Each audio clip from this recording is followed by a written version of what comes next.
기도드립니다. 아멘. 네, 이 시간 에스라서 말씀 21번째 시간으로 에스라 8장 31절로 36절까지 말씀을 전하겠습니다. 먼저 우리는 지난 시간 말씀을 통해서 예루살렘까지 가는 여정 속에 하나님의 성전에 드릴 헌물, 이 헌물의 거룩함을 지키고 보호하기 위해서 에스라가 사람을 세웠다는 것을 우리가 함께 볼 수 있었습니다. 에스라는 막대한 양의 금과 은 그리고 성전 기명들의 거룩함을 지킬 책임자로 제사장 12명을 세웠고, 또 안전과 보호를 위한 실무자들 레위인 12명을 세웠던 것이지요. 예루살렘에 도착해 그곳에 제사장들과 레위 사람들과 족장들이 보기까지 이 헌물을 삼가 지켜야 한다라는 거룩한 미션을 주었던 것을 우리가 함께 볼 수 있었습니다. 이것을 통해 우리는 우리의 신앙을 함께 돌아볼 수 있었습니다. 하나님을 향한 거룩함과 하나님을 위한 자원함이 우리 안에 있는가, 우리의 마음이 그러한가라는 것을 돌아보게 하는 그런 말씀이었죠. 우리가 왜 날마다 거룩을 힘쓰는 것이겠습니까? 우리가 왜 하나님께 자원하여서, 누가 시킨 것이 아니라 억지로가 아니라 자원하여서 나의 시간을 드리고 물질을 드리고 내 몸을 헌신과 봉사로, 또 일상생활을 거룩한 산제물의 예배로 드릴 수 있는 것이겠습니까? 이유는 단 하나뿐입니다. 우리는 예수님 안에서 새로운 피조물이 되었기 때문입니다. 예수님으로 인하여서 죄로 물들었던 나의 이전 모습은 이제 지나갔고 새롭게 되어서 하나님의 자녀요 성도가 되었기 때문입니다. 에스라가 아직 예루살렘에 도착하지 않았는데도 이 헌물의 거룩함을 위해 심혈을 기울였던 이유는 이미 이 헌물은 하나님께 드린 바 정해진 것이다. 하나님의 소유가 이미 된 것이다. 그래서 거룩함과 안전과 보호를 위해 힘썼던 것이지요. 우리 또한 마찬가지입니다. 우리는 아직 하나님 나라 예루살렘, 하나님 나라에 모두 들어가지 않았습니다. 아직 하나님 앞에 서지 않았습니다. 그러나 우리가 아직 도착하지 않았어도 우리는 누구입니까? 이미 예수님을 믿음으로 영접한 사람들, 하나님의 자녀요 하나님의 백성이 되었습니다. 즉 이미 우리는 하나님께 드림받은 하나님의 소유가 되었다는 것이죠. 그래서 믿음의 여정, 험난하고 온갖 유혹과 핍박과 고난이 몰려온다 하더라도 내 삶을 하나님께 이미 드린 것이기 때문에, 나는 이미 하나님의 소유가 되었기 때문에 거룩함과 자원함으로 살아가야 한다라는 것입니다.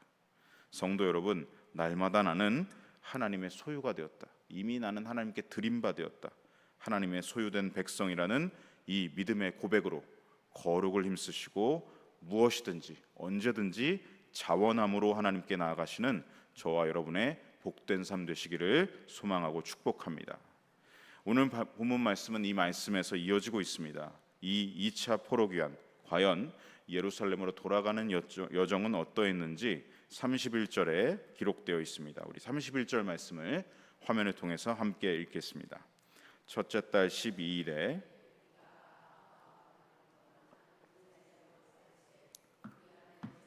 우리를 도우사 대적과 길에 매복한 자의 손에서 건지신지라. 아멘.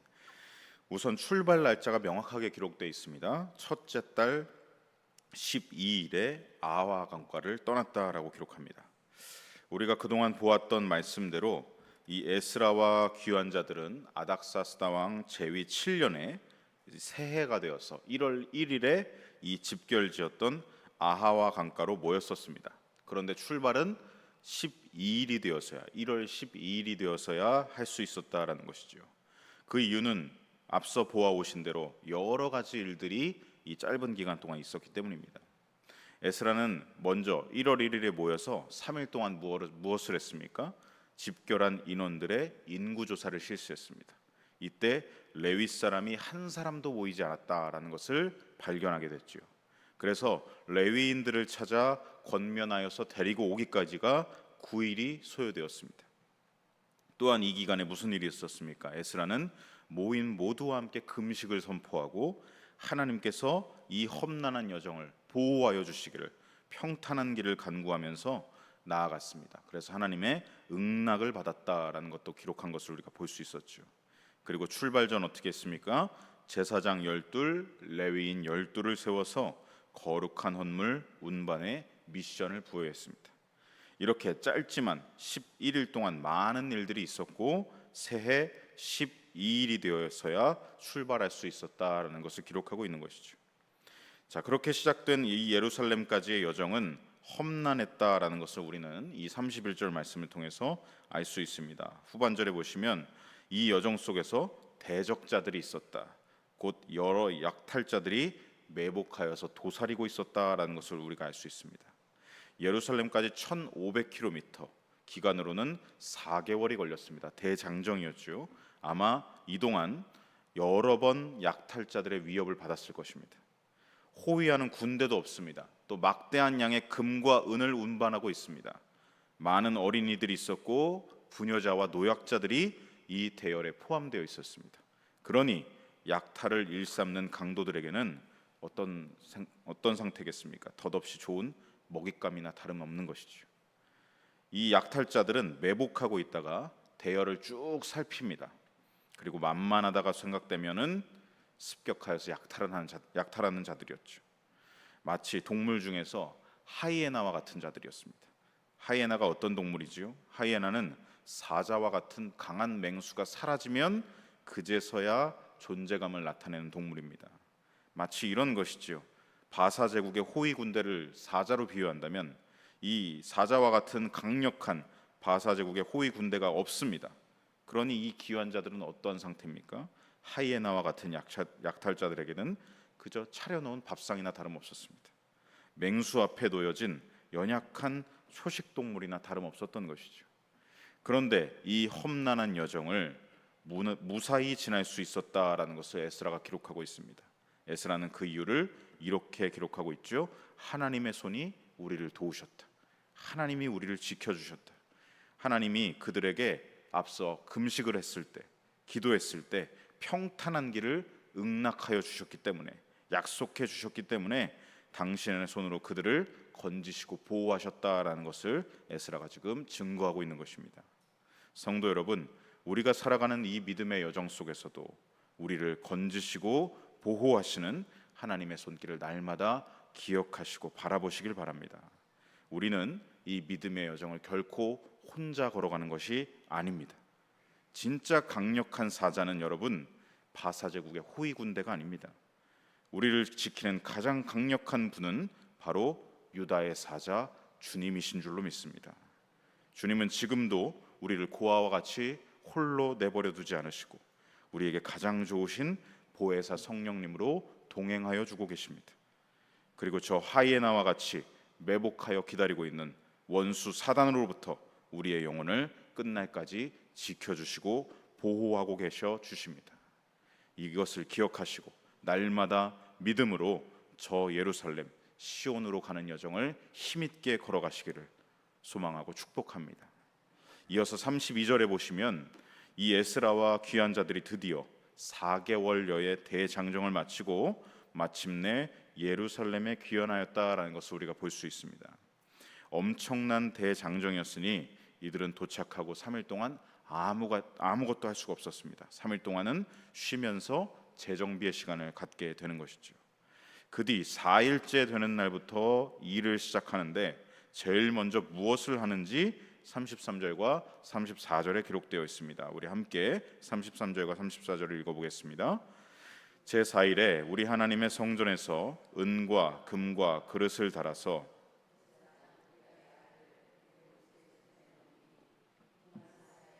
엘르아살과 레위 사람 예수아의 아들 요사밧과 빈누이의 아들 노아디아가 함께 있어 모든 것을 다 세고 달아보고 무게의 총량을 그때에 기록하였느니라. 자, 그동안 12제사장과 12레위인들이 이 헌물을 운반했습니다. 그리고 보호하신 하나님의 손길 덕분에 예루살렘에 안전하게 거룩하게 이 헌물이 운반되었습니다. 자, 도착해서 무엇을 하고 있습니까? 다시 한 번 더 정확하게 헌물을 계수하고 무게를 달아서 총량을 재고 있다라고 기록하고 있습니다. 그 뒤에 예루살렘 성전의 기명을 담당했던 제사장 무레못에게 이 헌물을 인계하여서 성전에 하나님 앞에 헌물을 드리고 있는 모습입니다. 이 계수와 총량을 달아볼 때는 이 혼자 했던 것이 아니라 엘르아살, 요사밧, 노야다 세 사람이 함께 세어보게 해서 이 헌물에 대한 총량이 틀림없도록 여러 증인을 세우고 있는 에스라의 모습을 우리가 함께 또 볼 수 있습니다. 에스라가 이렇게 했던 이유는 헌물에 있어서 처음부터 끝까지 하나님께 드릴 때까지 이 헌물에 있어서 털끝만큼의 의혹이 없도록 이것은 하나님의 소유다, 거룩함을 증거하기 위해 이렇게 여러 사람을 세워서 다시 총량을 재고 세워보고 있는 그런 심혈을 기울이는 모습을 볼 수 있는 것입니다. 이렇게 성전에 드릴 헌물을 먼저 드리고 나서 그 다음으로 했던 일은 그들이 돌아온 목적대로 하나님을 예배하는 것이었습니다. 우리 35절 말씀을 함께 한번 읽어보겠습니다. 사로잡혔던 자의 자손 곧 이방에서 돌아온 자들이 이스라엘의 하나님께 번제를 드렸는데 이스라엘 전체를 위한 수송아지가 12마리요 또 순양이 96마리요 어린 양이 77마리요 또 속죄제의 순염소가 12마리니 모두 여호와께 드린 번제물이라. 아멘. 자, 먼저 상반절에 보시면 사로잡혔던 자의 자손, 이방에서 돌아온 자들이라는 표현이 있습니다. 자, 이렇게 귀한 자들을 지칭하고 있는 에스라인데요. 이것을 통해서 무엇을 강조하고 있는 것이냐? 그들의 변화된 정체성을 지금 에스라는 강조하고 있는 것입니다. 무엇입니까? 원수에게 사로잡혔었지만 이제는 하나님께로 돌아온 자들, 이것이 그들의 변화된 정체성이라는 것입니다. 그리고 그들의 정체성은 하나님께 번제, 이 제사를 드림으로써 예배를 드림으로써 그 정체성이 더욱 확고하고 견고하게 세워지는 것을 우리가 볼 수 있는 것입니다. 이제 귀한 자들은 더 이상 바벨론과 바사의 포로가 아닙니다. 원수의 포로가 아닙니다. 그들은 하나님의 소유가 된 백성이요 하나님을 예배하는 예배자가 된 것입니다. 성도 여러분, 우리도 동일합니다. 우리도 어떠했습니까? 먼저는 모두가 원수 사단의 권세 아래 사로잡혔던 자들이었습니다. 그런 우리를 하나님께서 그 아들 예수님의 보배로운 피, 그 핏값을 지불하심으로 말미암아 그 보혈의 공로를 인하여 죄의 권세에서 해방되어서 하나님의 소유가 된 자녀요 백성이 된 것이죠. 하나님의 소유된 백성, 그것이 우리의 변화된 정체성입니다. 이 정체성은 또한 큰 권세가 주어져 있다라는 것을 우리에게 알려주고 있습니다. 36절에 그것이 기록되어 있지요. 우리 36절 말씀도 함께 읽어보겠습니다. 우리가 또 왕의 조서를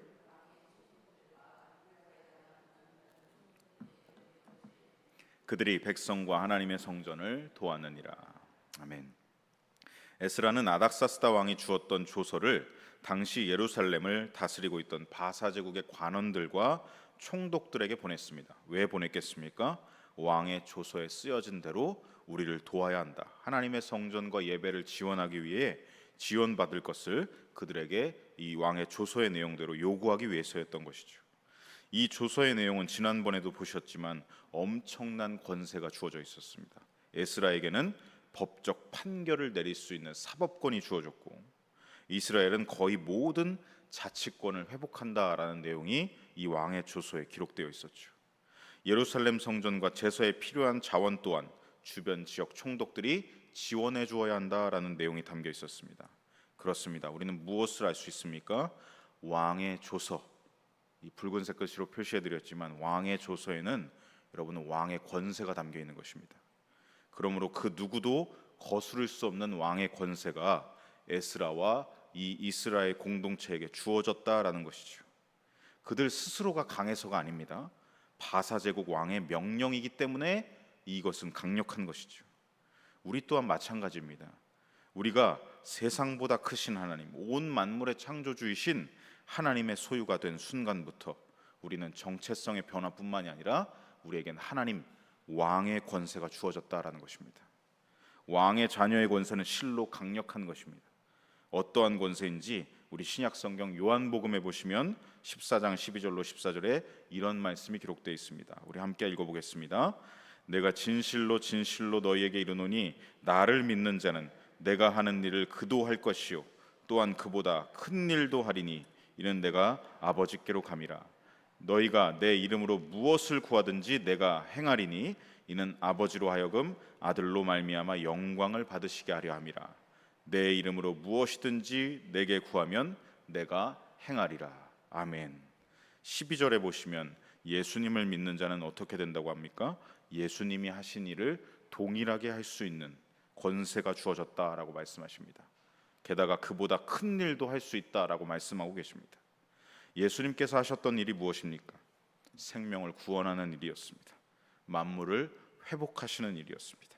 이제 그 일과 그 일을 행할 능력과 권세가 누구에게 주어졌다라는 것이죠?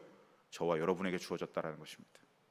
복음을 전하여 생명을 구원하는 일, 지으신 이 피조물들을 해방시키는 하나님의 자녀들에게 주신 권세를 말씀하고 계십니다.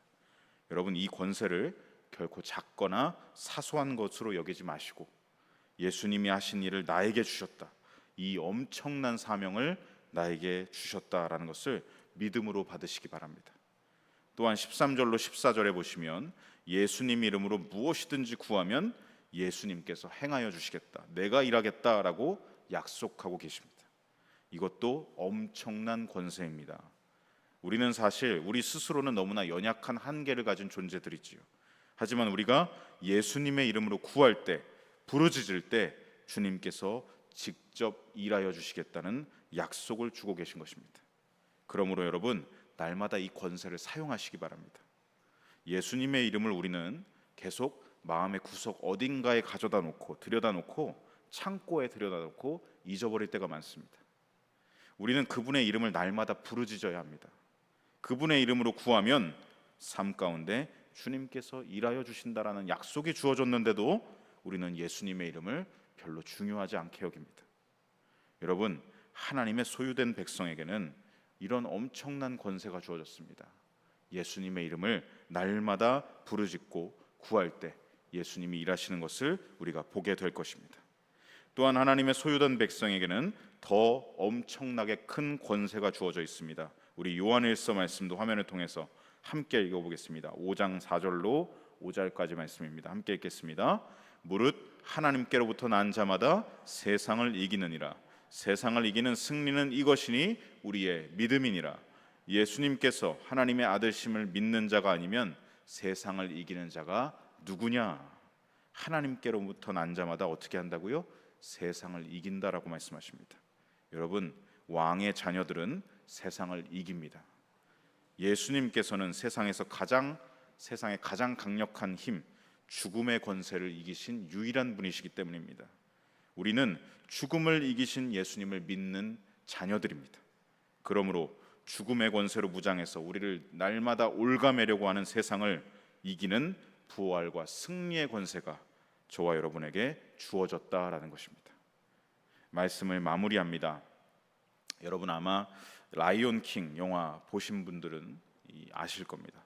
이 라이온 킹에 보시면 심바라는 아기 사자가 등장하죠. 그리고 그의 아버지는 동물의 제왕이었던 무파사라는 아버지입니다. 그런데 이 무파사가 죽고 맙니다. 그러자 이 아기 사자는 자기가 사자라는, 동물의 왕 사자라는 정체성을 잃어버리고 멀리 떠나서 티몬과 푼바라는 이 미어캣과 아프리카 멧돼지와 함께 지내게 됩니다. 그러면서 사자가 어떻게 행동을 하냐면 미어캣과 멧돼지가 먹는 곤충과 벌레와 과일을 먹으면서 지내게 됩니다. 사자라는 정체성이 점차 사라지면서 다 사라질 때쯤 다행히도 어릴 때 친구였던 사자가 한 명 찾아와서 말해주고 있습니다.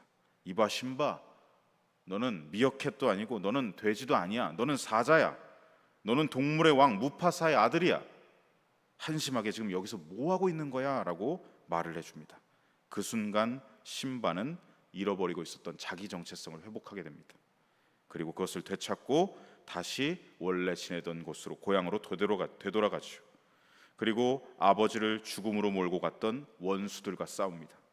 그리고 마침내 승리하여서 진정한 라이온 킹, 동물의 왕의 자리에 오르게 되죠. 사랑하는 성도 여러분, 저와 여러분은 어떻습니까? 일상 속에서 어떻게 살아가고 계십니까? 우리는 하나님의 소유된 자녀요, 왕의 자녀라는 정체성대로 살아가고 있는 것일까요? 오늘 이 말씀 앞에서 우리를 되돌아봐야 합니다. 여러분, 왕의 자녀라는 엄청난 권세를 우리는 어떻게 대하고 있습니까? 신앙적 정체성을 잃어버리고 여전히 세상에 속한 자처럼 사단의 권세 아래 포로가 되어 살아가고 있는 것은 아닐까요? 오늘 말씀을 통해 다시금 정체성과 하나님이 우리에게 주신 왕의 권세를 회복하시길 소망합니다. 여러분, 예수님의 이름의 권세를 누리고 사용하는 승리의 삶으로 나아가시길 소망합니다. 유다의 사자, 강하신 주님, 우리는 그분의 자녀입니다. 날마다 하나님의 소유된 백성, 왕의 자녀로 세상을 이기는 것이 우리의 정체성이요 우리에게 주신 권세인 줄로 믿습니다. 날마다 그 정체성과 권세를 가지고 살아가시는 저와 여러분 되시기를 간절히 소망하고 축복합니다. 아멘. 기도하겠습니다. 그러나 너희는 택하신 족속이요 왕 같은 제사장들이요 거룩한 나라요 그의 소유가 된 백성이니 이는 너희를 어두운 데서 불러내어 그의 기이한 빛에 들어가게 하신 이의 아름다운 덕을 선포하게 하려 하심이라. 아멘. 하나님, 오늘 주시는 말씀 속에서 마침내 예루살렘 땅으로 귀한 자들을 돌아오게 하셔서 그들의 정체성을 회복시켜 주시고 하나님 백성이라는 권세를 누릴 수 있게 하시며 또한 그 권세를 사용하게 하심을 보게 됩니다. 오늘 저희들도 우리 구주 예수님으로 인하여서 하나님께로 돌아온 자가 되었음을 다시금 되새겨 봅니다. 죄에 사로잡혔다가 다시 하나님의 소유된 백성이 되었다는 것을 믿음으로 고백합니다. 날마다 일상 가운데서 구원받아 변화된 저희들의 정체성을 잃지 않게 하시고 왕의 자녀의 권세로 복음을 전하여 생명을 구원케 하시고 하나님의 피조물들을 고통 속에서 해방하는 일에 동참하는 저희들 되게 하여 주시옵소서. 연약하고 부족합니다. 하지만 분명히 우리에게 약속해 주셨습니다. 예수님의 이름으로 구할 때 그 주님께서 일하시는 일들을 경험하게 하실 것이다. 그것을 그 약속을 믿고 나아갈 때 이것이 우리의 간증이 되게 하여 주시옵소서. 또한 죄와 사망의 권세가 올무를 치고 있는 이 세상 속에서, 이 험난한 세상 속에서 살아가고 있습니다. 예수님이 이루셨던 부활 승리를 믿음으로 살아가게 하시고 세상을 이기는 저희들의 믿음의 삶이 되게 하여 주시옵소서. 오늘도 성경을 통해 말씀하여 주심을 감사드리며 우리 구주 예수님의 이름 받들어 간절히 기도드립니다. 아멘.